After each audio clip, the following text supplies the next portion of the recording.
Olá, boa tarde, sejam bem-vindos à nossa conversa semanal com o professor Luiz Pacheco, falando sobre tecnologia, desafiando todos os meus conhecimentos.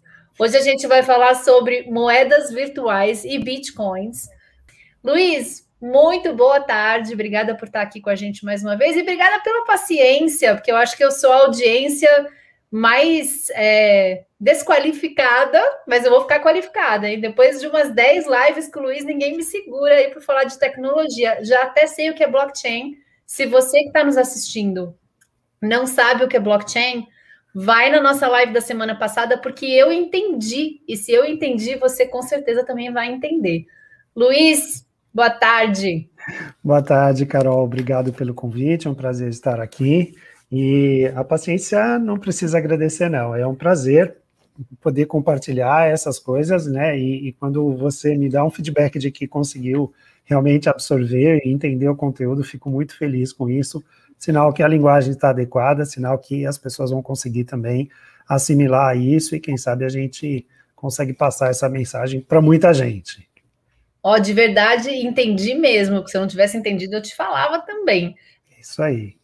Então tá bom, Carol, você quer começar como? Quer que eu faça uma explanação inicial? Quer perguntar alguma coisa? Como é que você quer conduzir? Nossa, eu quero perguntar tudo. Eu quero saber se a gente deveria ter bitcoins. Então você está começando pelo fim, então. Porque aí se você falar sim, aí eu vou ouvir com muito mais vontade. Se você falar talvez, aí eu vou falar, não sei. Se você falar não, daí, putz. Tá, vou falar então, depende. De qualquer jeito é importante saber, né? Eu comentei com você na semana passada que eu já recebi proposta que um graduado da FUSEI me pedindo para indicar a gente para trabalhar no mercado de game. E ele perguntou, será que dá para pagar com Bitcoin? E aí eu fiz aquela cara de interrogação assim, eu não sei nem se eu receberia em Bitcoin. Então, acho que é importante a gente primeiro começar contando, né, Luiz, o que é Bitcoin e as particularidades, as características positivas e as características não negativas, mas talvez ainda em que a gente tem dúvida, ou as áreas que não estão tão claras. Perfeito. Então, vamos lá. A semana passada, como você disse, a gente falou sobre o blockchain, e a origem do blockchain é justamente a publicação de um artigo acadêmico por um pseudônimo, né, que fez, então, a publicação. Ninguém sabe até hoje se é uma pessoa, se é um grupo de pessoas, né? Então, Satoshi Nakamoto foi o pseudônimo utilizado, e nesse artigo acadêmico tinha todo um conceito de o blockchain, né, da geração de blocos em cadeia, e também atrelado isso a uma moeda virtual chamada Bitcoin. Então, lá em 2008, na publicação desse artigo, nasceram os conceitos tanto do blockchain quanto do Bitcoin. Eles são irmãos, né? Nasceram juntos. Mas, nesse momento, um artigo muito interessante, que tinha lá seu enorme valor como tecnologia nova, né? Como validação de uma nova forma, né? De validar uma cadeia de acontecimentos, né? Mas o Bitcoin não existia de fato. Quando iniciou 2009, então, foi de fato lançado como moeda. Então, criou-se os mecanismos, né, desenvolveu-se os algoritmos que estavam previstos nesse artigo, e criou-se, então, o mercado de verdade de Bitcoin, né? Quanto valia o Bitcoin nesse momento? Zero, né? Quantos Bitcoins existiam? Zero. Quanto valia cada um deles? Zero, né? Então, lá no comecinho de janeiro de 2009, começou a brincadeira. E esse trabalho inicial, né, ele tinha como missão gerar os blocos continuamente. Então, os blocos que formam o blockchain são gerados a cada 10 minutos. Então, a cada 10 minutos, a rede faz uma verificação do que existe, e a validação desses blocos que já existem gera como recompensa novos fragmentos de moeda de Bitcoin, né? Naquele momento, a cada geração de bloco eram 50 Bitcoins que eram gerados, eram concedidos para quem fazia parte dessa brincadeira, né? E 50 é bastante, né? Se a gente imaginar aí o valor médio do Bitcoin, 50 bitcoins, assim, é bastante dinheiro. E muita gente correu para esse mercado, né? Falou, oba, tem uma coisa lá bacana que eu consigo entrar nessa rede, ajudar a fazer parte desse trabalho, né, de validação dos blocos, né? E conforme eu faço parte dessa rede, chego antes, eu ganho, né, sou recompensado numa moeda que tá valendo bastante. Na verdade, mesmo que ela valesse pouco ainda, porque o mercado não existia, claro, uma visão de que isso podia pegar, né, como uma onda boa e ia crescer bastante. Então, muita gente começou a fazer a mineração disso, né? Então, daí... Peraí, desculpa se eu vou interromper teu raciocínio, mas eu estou aqui pensando, na hora que ele lançou, ele ou o grupo de pessoas, ou a máquina, ou sei lá quem que é, como ele chama? Qual que é o nome? Satoshi Nakamoto. Quando ele lançou e falou, quem quer comprar, tá aqui? Não, lançou como um artigo acadêmico. Nesse artigo acadêmico tem toda a descrição de como que você implementa esse algoritmo. Ele lançou a ideia, ele não lançou a ideia, isso, né? Obviamente que quando você faz pesquisa, você lança um artigo, você está mostrando um relatório de uma pesquisa já feita, né? Então, o algoritmo já existia, já tinha sido implementado, foi feita a divulgação desse algoritmo, ele já tinha sido implementado em algum lugar. Tanto que algumas pessoas dizem, né, nesse mercado, que a quantidade de bitcoins que esse grupo ou essa pessoa tem é da ordem de 900 mil bitcoins. Outros falam que são apenas 300 mil bitcoins. Bom, não importa qual seja o número, né? Quem começou, com certeza, tá bem, né? Porque foi um dos primeiros, a remuneração era bem mais alta do que é hoje, então, com certeza, conseguiu amealhar, né? Juntar aí uma quantidade bastante grande de bitcoins, tá? Então, assim, quando ele nasceu oficialmente no início de 2009, para então começar esse mercado a rodar. Então, ali foi, claro, antes eram só testes, depois disso, então, começou para valer. Aí a cadeia de blocos... Ele chamou a comunidade para começar a gerar os bitcoins usando o algoritmo, usando a ideia do blockchain que ele colocou. Nossa, gente, eu tô acreditando. Exatamente. Usando o público de blockchain, é isso. Sim, você imagina que essa é uma estratégia, né? Fez lá a pesquisa, divulgou, as pessoas olharam, gostaram, falaram como é que faz para brincar com isso. Manda e-mail para o grupo, o grupo diz, olha, a gente está preparando tudo aqui, vamos entrar junto em começo de 2009. E aí entrou todo mundo junto, né? Então, o mercado nasceu daí, né? Começou essa brincadeira. Então, a cada 10 minutos, essa rede se atualiza e gera, né, valida os blocos que estão em negociação e remunera quem faz parte da rede por ajudar a fazer essa autenticação, a validação desses blocos, e gera, então, um pouquinho de Bitcoin para cada um, né? Pouquinho são frações bem pequenininhas, e essas frações vão sendo juntadas pelas máquinas, pelos players que estão fazendo esse trabalho. Lá no início, quando a moeda não tinha credibilidade, não tinha muita gente negociando com isso, nem se sabia exatamente onde podia ser usado isso, a menos de trocar com outros interessados, né? A remuneração era alta. Por quê?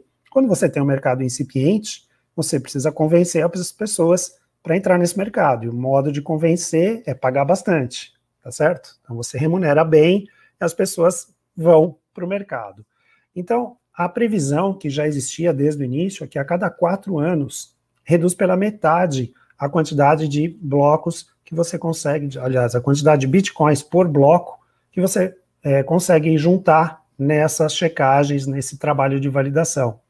Então, no início de 2009, eram 50 bitcoins, depois eram 25 em 2012, depois eram 12,5 em 2016, e em maio do ano passado passou a ser 6,25 bitcoins. Então veja que o trabalho de mineração no início valia 50, hoje vale 6,25. Então, ele já era previsto isso no mercado. Por quê? As pessoas vão entrando, a rede vai aumentando, tem mais gente participando disso, não dá para você ficar pagando 50 para sempre, porque senão você esgota o mercado. Mas tem rapidamente. Muito mais volume também, né? e agora tem mais volume. Então, tem outras coisas acontecendo, porque a remuneração agora, ela não acontece, na verdade, ela sempre foi assim. Ela acontece pela validação e também pela troca. Quando há uma troca, existe também uma remuneração. Da mesma forma que existe quando você compra ou vende uma ação, você passa por uma corretora, a corretora cobra uma taxa chamada corretagem. Então, quando você tem uma venda e compra de moedas, criptomoedas, você tem também uma taxa que é cobrada nessa transação. E essa taxa é distribuída para quem valida a transação. Então, a diferença é, à medida que vai diminuindo a remuneração pela criação de blocos, vai aumentando a quantidade de moeda negociada, então vai aumentando a taxa de corretagem, entre aspas. Então, ainda é um bom negócio minerar? Sim, continua sendo, não pelos motivos anteriores, que eram mais focados na mineração propriamente dita, na geração de novos pedaços de moeda. Hoje, a mineração ela tem, né, como fator principal de remuneração também as trocas que são feitas entre as pessoas que compram e vendem as moedas livremente, e a cada vez que isso acontece, a transação precisa ser validada e essa validação remunera também quem participa da rede, tá? Então, veja que esse mecanismo é tão inteligente que ele foi fazendo isso de uma forma como se prevesse o que ia acontecer no mercado. Então, à medida que mais gente vai entrando, começa a acontecer as transações secundárias, então você começa a remunerar por aí, e ao mesmo tempo vai caindo a outra remuneração, o que, de certa forma, freia a velocidade de emissão de moeda. E isso é bom também, porque quando você tem menos moeda no mercado, o que acontece? O preço sobe. Olha que inteligência. Para quem tem, né? Olha que inteligente esse negócio de trabalhar com a lei da oferta e da demanda, mas de uma forma matemática, né, e prevista desde o início do mecanismo. Para você ter uma ideia, o total de bitcoins previstos é 21 milhões de bitcoins. Tá? Esse é o total que vai existir. Acabou 21 milhões, não vai emitir mais. Por quê? Porque você vai tendo esse 50 e 50, 25 e 25, você vai diminuindo pela metade. Então, quando for em 2024, vai ser de 6,25, vai ser 3,125, depois vai ser 1,7, depois vai sendo tão pouquinho zero, né? Tende a zero. Né? A ideia assim, é que ele tenha o esgotamento das suas casas decimais lá para 1140, mais ou menos. Né? Não sei se a gente vai estar aqui para ver, eu acredito que não, mas em 1140, mais ou menos, vai ser o ano em que ele zera. Mas até lá, então, a remuneração de novas frações é tão pequenininha que as pessoas não se interessariam mais em minerar esse tipo de ação. Por outro lado, a quantidade de negociação cresce tanto que as pessoas vão ser remuneradas, as pessoas que estão fazendo parte da rede, que hoje faz a mineração, remuneradas pela validação das transações. Então, você continua remunerando a rede, continua atraindo os participantes. Não é uma coisa temporária que eu falo, hoje eu vou montar um equipamento para minerar e amanhã já não interessa mais porque está diminuindo, porque eu passo a ganhar de outra forma. E isso mantém a rede viva. Então, essa linha em azul, né, essa curva em azul, ela está mostrando a quantidade de bitcoins que eram emitidos logo no início, quando a moeda nasceu, né, então você tinha pouco tempo, que é o eixo X, né, o eixo horizontal, passa o tempo, e o eixo vertical, a quantidade de moeda emitida na curva azul. Então você vai vendo que ele tinha bastante emissão, depois aquilo cai pela metade, depois cai pela metade de novo, e cai pela metade, então ele vai chegar num ponto lá em cima que ele vai tendendo, né, ao 100% de moeda emitida. E na curva em vermelho, que tem esses degraus, né, é a remuneração. Então a remuneração vai reduzindo, reduzindo, reduzindo, reduzindo. Então, ao mesmo tempo que você tem a total da emissão da moeda, você tem uma remuneração decrescente, mas compensada com as negociações que acontecem, que fazem, então, com que as pessoas que mineram sejam recompensadas pela ação de validação dos blocos de negociação e não de novos blocos na rede. Né? Luiz, e o criador, ou os criadores, eles não ganharam dinheiro, então, assim, eles não capitalizaram no sistema, né? Eles fizeram um sistema muito baseado na atuação da comunidade e talvez eles tenham feito dinheiro comprando bitcoins, ou se, né, pegando a primeira, comprando a primeira leva. Como é que eles fizeram dinheiro para eles nisso? Então, na verdade, eu acredito que eles tenham sido os primeiros mineradores, né? Então, na medida em que lá no início, cada bloquinho dava 50 bitcoins de remuneração e não tinha ninguém minerando, quem estava lá ganhava tudo, né? Então, é como se você encontrasse lá numa mineração real, né? Você achou lá um terreno que tem muito diamante. Só tem você lá, todo diamante que encontrar lá é seu. Na medida que as pessoas ficam sabendo, aí já começa a dividir o ganho, porque tem mais gente trabalhando ali. Então, eles, supostamente, né? Porque ninguém sabe se é uma pessoa, um grupo, quem é, mas a ideia é que quem entrou primeiro na rede entrou e ganhou muito, juntou muito Bitcoin. Claro que era uma aposta. Se ninguém acreditasse nesse modelo, se isso não fosse realmente uma coisa que as pessoas quisessem, desejassem, né, não ia ganhar nada. Eu ia ter 50, 100, 1000 unidades de alguma coisa que não valeria nada. Né? Mas, ao contrário... Acreditou pouco, se deu bem. Exatamente. Né? Quem acreditou se deu bem. Então, essa é a ideia de como que a rede se montou, né? Então, quem entrou primeiro ganhou bastante e continua ganhando, mas por outros motivos, né? Então, outra coisa interessante que eu estava comentando é que a gente tem um total de 21 milhões de bitcoins a serem emitidos. Hoje nós temos já emitido cerca de 19 milhões. Falta, então, cerca de 2 milhões de bitcoins para serem emitidos até que o mercado esgote, né? Mas aí é aquilo que eu falei, ele continua acontecendo na medida em que as pessoas querem trocar a moeda e ele vai trabalhando com essa troca de moeda. É a mesma coisa que uma ação na bolsa, né? A empresa se capitalizou, emitiu as ações, fez abertura de capital, emitiu as ações, as primeiras pessoas interessadas foram lá no leilão, compraram, a partir daí a empresa não emite mais, mas as pessoas continuam negociando o tempo todo, né? E as corretoras estão aí fazendo o seu trabalho e ganhando a sua corretagem, a sua comissão, por estar fazendo esse trabalho de intermediação. E assim vai ser com as criptomoedas, tá? Então, essa é uma característica, né? E uma coisa interessante é que a gente está falando sobre segurança, né? Então, nasceu junto com o blockchain, então a gente falou a semana passada de todos os aspectos de segurança que a gente tem relacionados a ele. Então, a pergunta é, se o Bitcoin está atrelado ao blockchain, o blockchain é absolutamente seguro, então nunca ninguém perdeu dinheiro com isso, né? Essa é uma pergunta que talvez as pessoas falem, nossa, então é 100% seguro, Garantido. Né?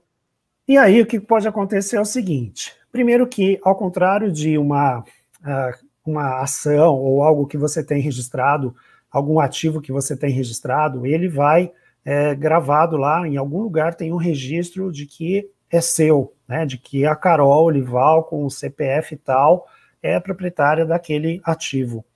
E aí você consegue negociar esse ativo por conta desse registro.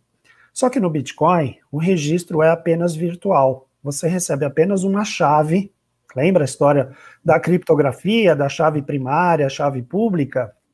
Você recebe uma chave quando você compra a moeda, ou quando você cria a moeda na mineração, você recebe um número, que é uma chave. E essa chave não tem identificação, se é minha, se é sua.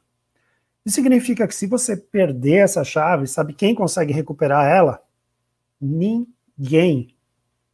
Absolutamente ninguém.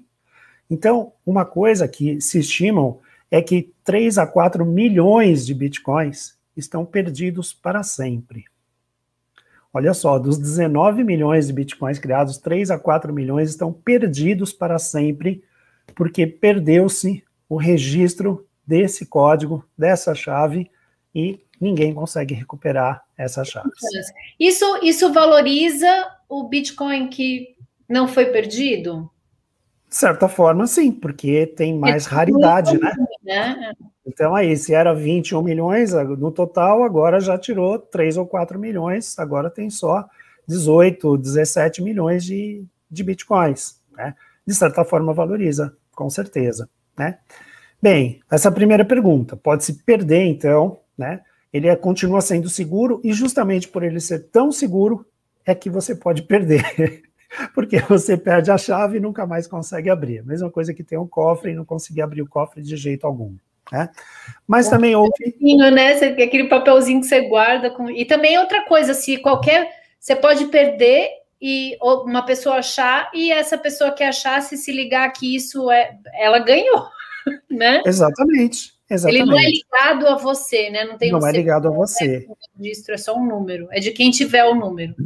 E isso dá margem a gente comentar outro assunto, que é roubo. Por que o roubo? Porque alguém descobriu o código? Não. Porque alguém descobriu exatamente o papelzinho. Então, as empresas que fazem negociação com Bitcoin, funciona como uma corretora de valores, né? Só que, como não existe uma clearing, né, uma câmara central de compensação, onde você tem aquilo registrado, e os agentes são apenas intermediadores, né, o Bitcoin não tem. Então, quem vai fazer a negociação, para você, para mim, tem que ter acesso a essa informação para poder fazer a negociação. Então, ele guarda lá na empresa uma cópia dessa chave. Então, a gente precisa confiar muito nessa empresa, porque ela tem a chave tanto quanto a gente, né? E segundo, essa chave dentro da empresa precisa estar muito bem protegida. E Luiz, se eu tenho 50 bitcoins, é um número-chave? Como é que eu faço para vender 10 bitcoins e ficar com 40? Você tem as chaves de acordo com uma quantidade. Eu não sei exatamente qual é a quantidade mínima que a gente tem de Bitcoin, mas você tem chaves que delimitam a quantidade. Então, se você tem, ela não é uma chave que diz você tem tanto, né? Cada chave, como ela é gerada nesse processo inicial, então é como se fosse lá uma quantidade de números aleatórios que estão sendo gerados constantemente, né? E cada conjuntinho desse dá direito a alguns bitcoins. Então, você tem várias chaves, né? Você tem um conjunto de chaves, quanto mais você tem, mais chaves você tem. Tá? E então não é uma chave para a sua carteira, não é igual o seu Pix, que você tem uma conta e aí vale, né, para Carol, né? Então você tem várias chaves que você vai criando.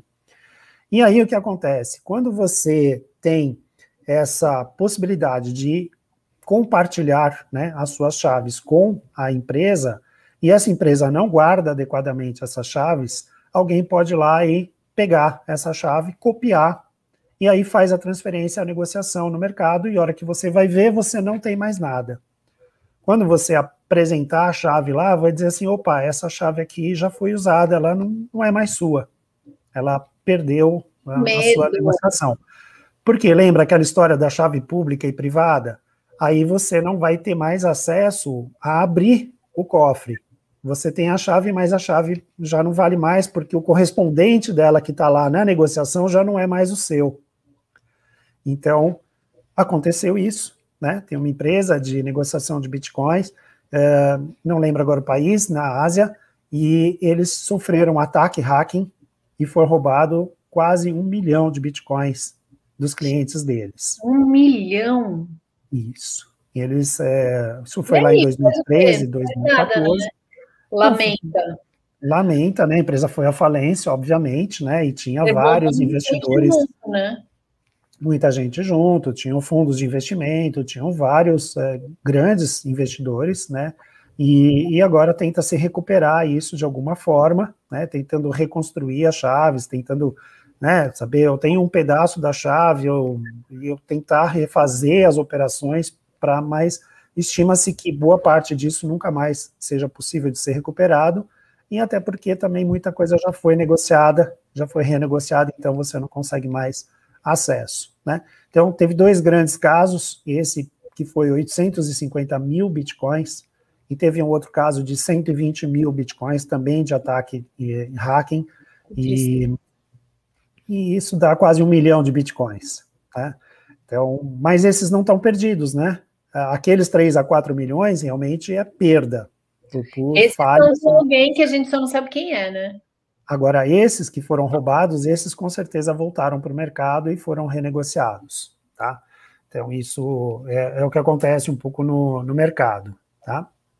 Bem, A chave pública, né, só a chave privada, aliás, do Bitcoin, ela é um numerão grande, né, ela tem 256 bits, né, lembra quando a gente falou lá da criptografia, até mostrei uma tabelinha de uma chave pequena, quanto tempo a gente levava para quebrar a chave, né, que ia lá de alguns minutos, se a chave fosse crescendo a 256 bits, já levava lá 10 a 36 anos para a gente conseguir quebrar. Claro que você pode multiplicar esse poder computacional, colocar várias máquinas em paralelo para rodar, você diminui muito esse tempo, mas ainda assim é um tempo muito longo, né? É um mecanismo bastante seguro, e tão seguro, né, que as pessoas que perderam não conseguem mais acesso à informação, tá? Então, eu acho que a gente tem um aspecto importante também do Bitcoin, que é, bom, é o mercado, quando as pessoas querem essa moeda, eles trocam entre si, eu quero, eu vou lá, compro de alguém que queira vender, ok, mas se eu consigo pagar isso como eu uso uma moeda para comprar um carro, por exemplo, eu consigo usar o Bitcoin, né? Então a pergunta é, ele serve para alguma coisa na vida real, além de trocar como uma moeda especulativa, né? Então já existem muitas empresas que estão aceitando o Bitcoin, né? Eu acho que o caso mais famoso aí foi no início deste ano, a Tesla declarou lá, por meio do seu presidente, o Elon Musk, de que iria aceitar, então, compra de veículos de outros produtos da Tesla em Bitcoins, e isso fez o mercado aquecer muito, fez o mercado de Bitcoin subir tremendamente. Elon Musk falou, a galera segue, né? E ele tem havido várias declarações dele, né? As declarações são tweets e coisas assim, não é nada muito oficial, não, né?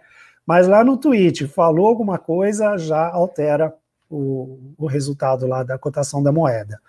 E mais recentemente ele declarou que não ia mais aceitar, porque tem um impacto energético muito grande nessa mineração de bitcoins. Aí se você puder colocar outra imagem que eu mandei para você, ela tem então uma pessoinha ali num monte de armários, né? Esses armários são computadores que estão dedicados à mineração de Bitcoin. Então você Aqui, coloquei né? essa que tem exatamente. Tem a figura da pessoa ali, né, para dar a ideia da dimensão disso, né? Então tem fazendas de mineração como essa, né, espalhadas por todos os países do mundo e que consomem enormes cargas de energia, e então tem um impacto ambiental associado a essa mineração, né? E como não é uma coisa temporária, porque, como eu te falei, vai continuar gerando recurso pela corretagem, então isso tende somente a aumentar, na medida também que existem outras moedas, criptomoedas, então a mineração não é exclusiva só do Bitcoin, passa a ser também para os outros ativos, e eu tenho uma tendência muito grande disso. E quando uma indústria grande como a Tesla diz, eu vou aceitar isso no mercado, e outras tantas acompanham, você está dando aí o aval para que isso se multiplique, né? Mas você acha que a declaração do Elon Musk é realmente por isso? Ou porque podem ter tantos interesses, né, também, ele sabe que o que ele fala, imagina, a Tesla aceita, daqui a pouco a Tesla não aceita mais. Pois é, e assim, não dá para a gente ter aí uma ideia clara, né, do que acontece, mas pode existir, sim, alguma intenção de manipulação de mercado, porque a gente sabe aqui no Brasil mesmo, quando tem lá na época da Lava Jato, lá, tinha lá uma delação premiada, tá? A pessoa antes da delação premiada vendia as ações da empresa, aí ia lá na delação, a ação caía, no dia seguinte ele comprava tudo com preço Muito menos da metade do que ele tinha vendido antes de ir lá falar na delação. Então, assim, dá para manipular o mercado? Dá, né? No nosso mercado aqui, tem lá CVM, etc., que tenta frear um pouco esses movimentos. Numa coisa como o Bitcoin e outras moedas, criptomoedas que não têm uma agência reguladora, fica mais livre, né, para acontecer isso. Não estou dizendo que ele tem essa intenção, não faço a menor ideia, mas é possível que alguma pessoa com grande influência manipule o mercado? Sim, né? Então, já vi, por exemplo, em outras áreas, eu tenho um colega que lançou um site, né, de um determinado serviço, uma startup, e por alguma razão que ele mesmo não sabe qual foi, o Neymar disse em um tweet, falou sobre a empresa dele. assim, caiu o site dele de tanta gente que foi procurar o site ao mesmo tempo, né? Então você tem, assim, influenciadores que falam alguma coisinha, eles mudam o comportamento do mercado, né? Aquela coisa de vai do céu ao inferno, né? Em 5 segundos. Então, tem esses Agora, movimentos. essa foto parece meio aquele filme Matrix, assim, né? Tem um quê de Matrix.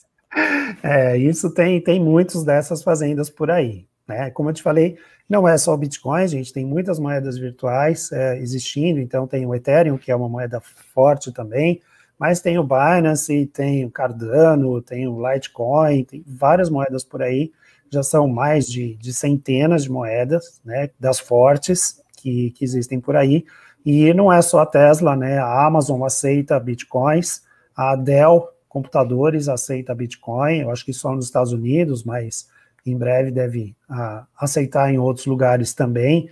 Então, como você falou, o mercado de freelancers, né, em várias áreas, na área de TI, na área de segurança de informação, aceitam. Tem uma moeda que eles gostam muito nessa área de hacking, chamada Dogecoin, que o símbolo dela é um meme de um cachorrinho, e o pessoal gosta muito dessa moeda. Ela caiu aí nas graças desse pessoal de tecnologia aí mais embrenhados aí na parte de segurança. Então tem muita gente negociando essas moedas por aí no mundo todo. E inclusive, como você me perguntou a semana passada, né? Isso é registrado? Como é que fica isso em relação aos governos, né? Então os governos vão, obviamente, né, tentar cercar todas essas negociações. Hoje, no Brasil, você compra e vende bitcoins por corretoras credenciadas que mandam a sua informação para a Receita Federal. Então, você tem um registro disso na Receita Federal, mas esse registro não te ajuda se você precisar recuperar a moeda, tá? Ele é só um registro para você acertar lá a sua conta com imposto de renda. Não é para você conseguir recuperar a chave, não, tá? E, enfim, e agora está surgindo um movimento de governos querendo lançar suas próprias moedas virtuais. O Bitcoin é uma moeda internacional, né, É Luiz? internacional, mas ela não é de nenhum país. Ela é do mundo. Ela é Como do é que mundo. paga impostos? Não se paga ainda, né? Então, Sobre o. Então, aí quando as legislações vão se adaptando, então, assim, no Brasil, eu comprei o ativo, como aí funciona como renda variável, né? Comprei o ativo por X, vendi por Y, a diferença disso, renda gerou renda, capital, eu tenho que fazer, então, o ajuste do imposto de renda, tenho que fazer o pagamento do Mas isso imposto. ainda não existe, ou já existe? Existe, já existe, já existe. Existem países que não têm ainda esse controle, mas no Brasil já existe, nos Estados Unidos, vários países já existe esse controle. Tá? Ô, Luiz, a gente tem uma pessoa nos assistindo aqui, o Julian Gomes, e ele está dizendo que ele acha que aqui na América Latina o problema é maior porque aqui a gente não confia tanto na internet e a gente tem muito mais falhas de segurança. Como é que você. É uma verdade isso? Existe essas falhas de segurança, elas estão localizadas mais em alguns países ou é a mesma situação para todo mundo no mundo todo? Olha, em relação a esse tipo de transação, né, com moedas, eu não saberia dizer se existia uma segurança menor no Brasil ou não. O que a gente sabe, outro dia eu estive conversando sobre LGPD, né, nossa Lei Geral de Proteção aos Dados, que segue a GDPR, que é a lei europeia do mesmo assunto. Muitas fraudes têm acontecido, muitos vazamentos de dados têm acontecido, e não só empresas aqui no Brasil, ou governos, como a gente teve aí um vazamento grande no Ministério da Saúde no ano passado, mas a gente tem as grandes empresas como o Facebook, como o Twitter ou outras redes, o Yahoo também teve um vazamento enorme de dados, e isso acontece em outros países do mundo, né? Acontece em nível mundial. Então tem empresas de vários países do mundo que têm sofrido ataques, que têm sido alvo, então, de penetrações aí, de invasões, que acabam gerando, então, o compartilhamento indevido dos dados. Então, acho que a questão no Brasil, ela se refere mais à confiança desse agente que vai negociar para você do que propriamente da internet. né? Eu acho que reside nesse sentido aí. Quem é que vai negociar, se amanhã não vai sumir? Para quem você vai dar sua chavinha, seu papelzinho. Exatamente. Quem é que vai ter a cópia do seu papelzinho? Quem é que vai poder negociar em seu nome esse papelzinho? Você acha que tem, mas quando você for lá, já foi negociado, você não tem mais, né? Então, essa eu acho que talvez seja o maior receio aí das pessoas, tá? E eu acho que a última pergunta, que vai chegar lá no comecinho, quando você me perguntou se vale a pena ou não, né? Eu acho que seria interessante, a gente falou muito de números, né, de quantidades de bitcoins, a pergunta é quanto vale o Bitcoin hoje, né? E no briefing que eu te passei, eu deixei até em aberto isso, né? Deixei como só consultando online, né? Porque realmente o valor dele varia muito. Então, antes de responder a pergunta, queria que você passasse aí um pouquinho para os gráficos que estão adiante dessa figura. No primeiro gráfico, a gente vê, não é desde o dia 1, né, do Bitcoin, mas a gente tem ali um acompanhamento que vai mais ou menos de 2016, né, pela escala ali, 2016, 2018, 2020, e a gente tem os valores do Bitcoin ali.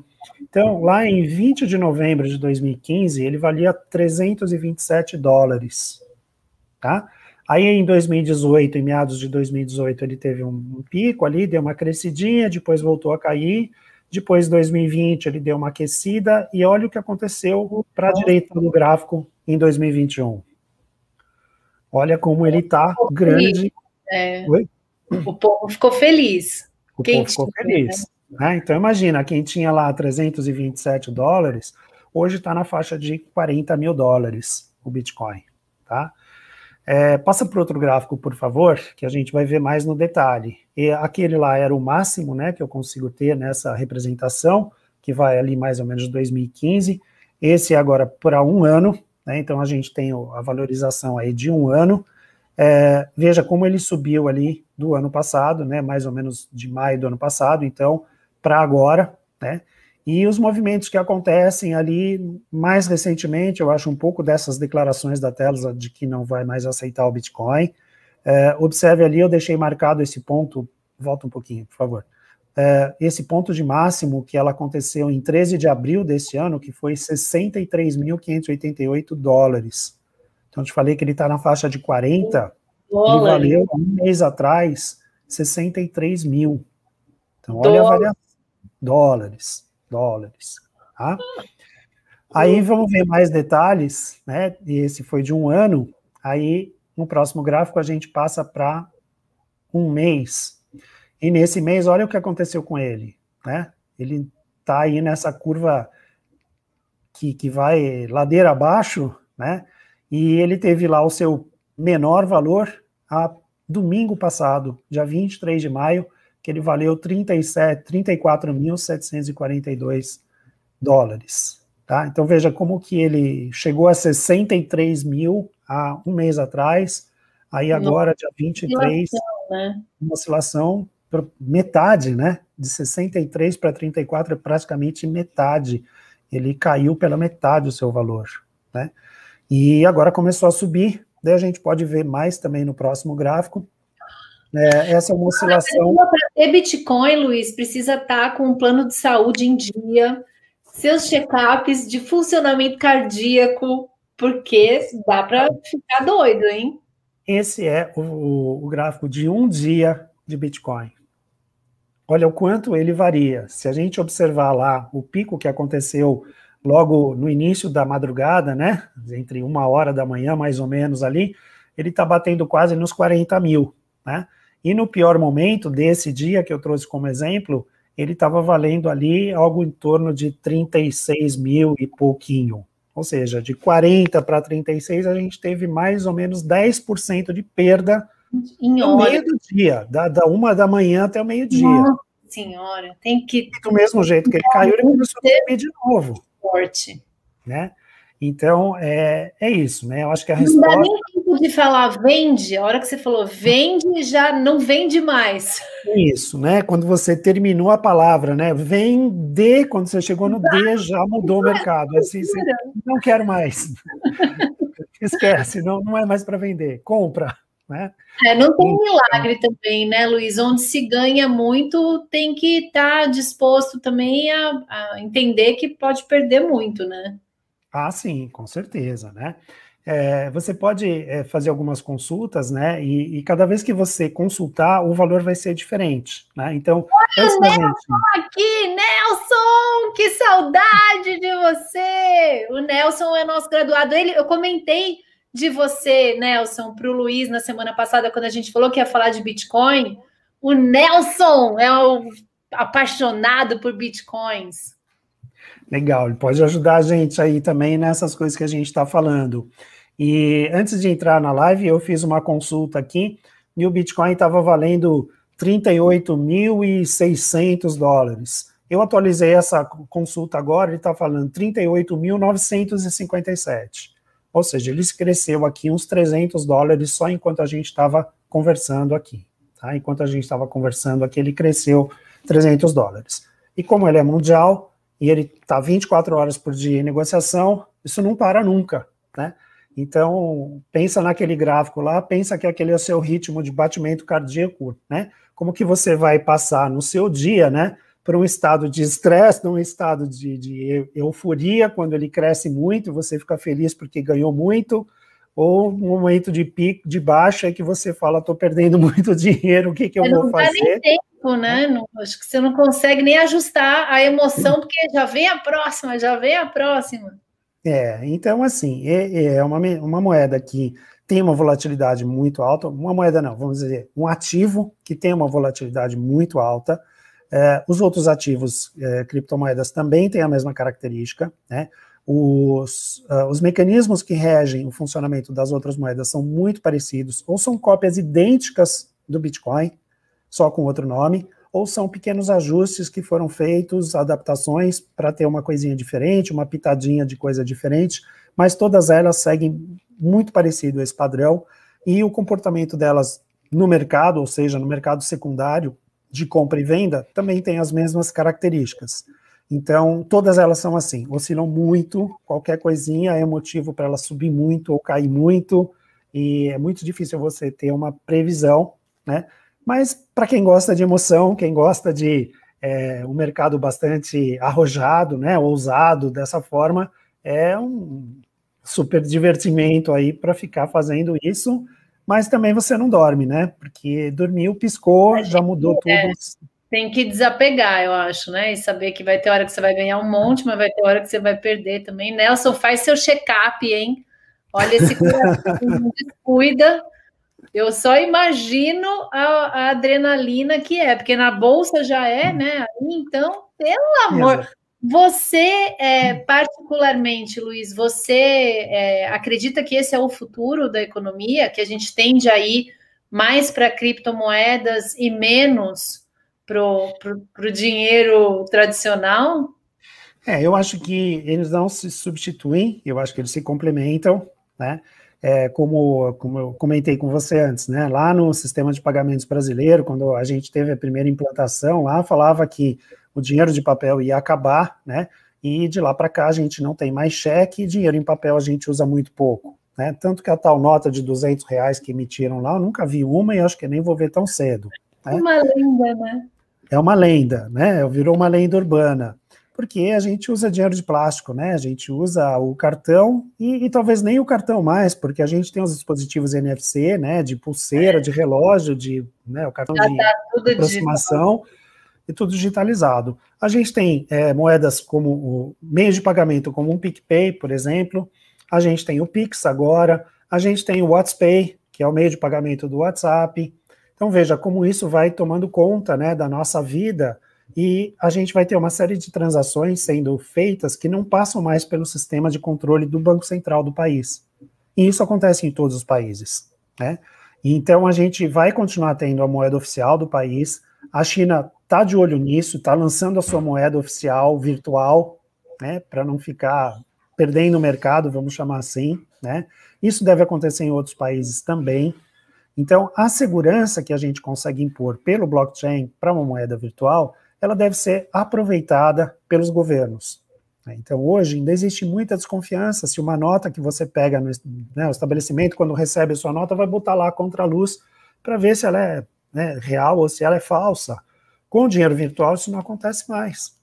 Então, a gente tem uma tendência de evolução da tecnologia para esse sentido, e os governos devem acompanhar, de alguma maneira, essa tendência, e aí a gente vai ter uma coexistência de moedas que são mundiais, como as criptomoedas que aí existem, e outras que são mais controladas pelos seus emitentes, os governos soberanos aí dos diversos países. É o que eu acredito. O Nelson abriu aqui para a gente a estratégia dele. Todo ser humano tem que ter exposição ao Bitcoin. Compra e esquece. Então, o coração do Nelson está bem. Depois de um ano, abre a sua carteira e vai ter 10 vezes o seu investimento. Prefiro o Bitcoin volátil do que o real, que com certeza vai perder dinheiro. Ele pôs um ano, mas depois ele corrigiu que o real em 4 anos perdeu 40%. E o Nelson com seu papelzinho, protege esse papel, Nelson. Fica aí de olho no papelzinho. Mas o Nelson me falou do Bitcoin, eu já podia estar rica, hein? É que eu não te escuto, né? Então, quando eu mostrei aquele gráfico lá que tinha lá os $327 lá em 2015, né? E que moeda valorizou de 327 para 38, 40 mil dólares em 5 anos ou 6 anos, né? Não tem nada no mundo valorizou tanto quanto uma moeda como essa, né? Então, realmente é uma coisa para se pensar. Se ela vai continuar crescendo assim, né, tanto quanto, não sei. Talvez uma outra moeda que está iniciando agora, que vai seguir o caminho do Bitcoin nos próximos 5 anos, talvez seja uma boa. Mas será que ela vai? Não sei. Será que tem espaço para tantas moedas? Não sei. Né? Vamos saber, vamos descobrir. Então, estaremos aqui vendo. Tem que olhar bem com carinho aí, tentar apostar alguma coisa, mas eu acho que sim, é uma coisa para se acompanhar. Mas eu acho que o Nelson tem razão nessa coisa de esquece, porque se você entrar nessa ciranda de querer maximizar o seu retorno, né? Ah, então caiu um pouquinho hoje, vou vender, dali no fim do dia eu compro de novo, dali a pouco eu vendo de novo, compro de novo, vendo, aí eu vou ficar doido fazendo isso. Ele está corrigindo aqui de novo, que é o real perdeu 40% em um ano, mas o Bitcoin dá 10 vezes em 4 10 anos. É, exatamente. Foi o que eu falei, de 320 dólares, né? Então dá bastante aí, né? Mesmo com essas quedas que aconteceram de março para cá, né? Talvez seja um bom momento para comprar agora, justamente por conta dessas quedas, né? Ah, mas vai continuar caindo, tudo bem, mas eu espero mais um ano, 2, e ele vai começar a subir de novo, né? Então, acho que é por aí. Né? Beleza, muito bem, muito obrigada, Luiz. O nosso tema da semana que vem, gente, eu não vou nem falar o tema, porque eu não tenho essa capacidade. Luiz, sobre o que nós vamos falar na semana que vem? Nós vamos falar sobre um tipo de contrato digital que está tomando conta aí do mercado das artes, né? Um assunto inovador também, que pega um pouco dessa onda, né, do blockchain, né, da segurança que a gente pode impor, né, e aproveitar em relação a essa segurança toda que a gente tem na rede, né, e o assunto é NFT, né, que é a sigla de Non-Fungible Token, né, é um token não fungível. Token, entenda que é o seu código, e não fungível é que ele não se funde com outras coisas que fazem parte da mesma carteira. Então, quando você tem dólar, você comprou dólar, né? Você não tem mais a marca de que aquela nota é sua. Ele se funde junto com os outros. Quando você tem ouro, quando você tem ação da Petrobras, ele se funde, né? Uma carteira não fungível quer dizer que você tem a marca daquele pedacinho. É como o Bitcoin, é como as outras moedas. Só que isso é um contrato virtual aplicado para outras coisas. E aí, a semana que vem, a gente vai contar que coisas são essas, porque senão a gente estraga a surpresa. Vou descobrir tudo semana que vem, gente. Muito obrigada, Luiz, de novo. Muito, muito, muito legal você trazer para essa linguagem super simplificada, pé no chão aqui, para quem não é da área entender. Te agradeço demais. E semana que vem, então, vamos falar de NFT. Vou aprender tudo sobre isso. E se vocês entraram agora, depois volta o vídeo, assiste do comecinho para entender de cabo a rabo. O que a semana passada é blockchain, essa semana Bitcoin. Não deixem de assistir, porque a gente precisa entender melhor disso. E eu só passei a entender agora depois dessas lives. Valeu, Luiz, muito obrigada. Beijo para todo mundo. Beijo, Luiz. Valeu, Beijo, gente. Beijo, Carol. tchau, tchau, Tchau. gente. Espera um pouco, pessoal. Não vai embora ainda, não. Tenho 3 oportunidades ótimas para passar para vocês. A primeira delas é um programa de estágio de tecnologia no Banco Pan. São 27 vagas para você que está terminando sua graduação em cursos de tecnologia entre julho de 2022 e dezembro de 2023 e tem a disponibilidade de trabalhar 6 horas por dia. A Bolsa Auxílio é bem legal, R$ 2.471, tem outros benefícios e as vagas são destinadas também a qualquer tipo de diversidade ou inclusão. A segunda oportunidade é uma vaga para assistente administrativo em uma empresa familiar pequena e a atividade é baseada em atividades para administração imobiliária, contratos financeiros, contas a pagar, receber, etc., na região da Praça da Sé, em São Paulo, e essa não é de estágio, é de emprego para quem estiver precisando aí. A terceira oportunidade é o programa de estágios da Valeo, programa de estágio de 2021, tem muitas vagas também abertas, são para todos os cursos superiores, bacharelado, tecnologia, licenciaturas. Essa empresa é líder no setor automotivo, fornecimento de peças, tem escritórios no mundo todo, portanto, uma super oportunidade também de mobilidade para quem pretende um dia estar morando aí no exterior. Tem quase 115 mil funcionários, 59 centros de pesquisa, tem uma série de benefícios que são ofertados aí para vocês e, como eu disse, qualquer tipo de curso superior está sendo bem visto por eles e a formação deverá ocorrer entre julho de 2023 e dezembro de 2023. Se você gostou, está interessado, entra nesse link aqui, preencha essa pesquisa, que o link para as vagas estará lá, ou você me responde a pesquisa e eu te devolvo com as informações para não ficarem publicadas aqui por questões de sigilo, ok? Valeu, espero vocês por lá.